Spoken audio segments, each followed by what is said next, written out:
నేను మీ లక్కీ మిరియాల ఈరోజు కొత్తిమీర పచ్చడి చేసుకుందాం. కొత్తిమీర పచ్చడి చేసుకోవడానికి నిమ్మకాయ సైజు అంత చింతపండుని ఇలాగా వేడి నీళ్ళలో వేసుకుందాం. ఇలాగ దూరగా ఉన్న మిరపకాయల్ని వేపుకుందాం. తగినంత ఆయిల్ వేసుకుందాం. ఇలా వేగితే చాలు, తీద్దాం. ఇలాగా దూరంగా కడిగిన కొత్తిమీరని ఇలాగ తరిగి ఉంచుకోవాలండి. ఇలా కట్ చేసుకుంటే చాలు. చేస్తున్నాను, తీసేద్దాం. ఒక మిక్సీ జార్ లోకి కొత్తిమీర తీసుకున్నాం కదా, ఇలా కొత్తిమీరలోకి ఇలా వేపిన మిరపకాయలు కూడా వేసుకుందాం. వెల్లుల్లి రెబ్బలు వేసుకుందాం.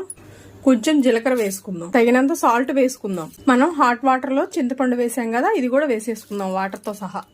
మిక్సీ వేసేసుకుందాం.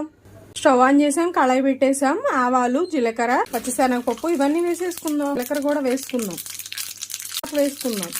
వెల్లుల్లి వేసుకుందాం. బరగ్గా మిక్సీ పట్టుకోవాలి. కూడా వేసేసుకుందాం. కొంచెం పసుపు వేసుకుందాం. ఇలాగా తాలింపు వేసుకుంటే మనకి వారం రోజులు పచ్చడి నిలవ ఉండిద్ది. స్టవ్ ఆఫ్ చేస్తున్నాను. రెడీ అయిందండి. ఇంట్లో వేసేసుకుని తినొచ్చండి.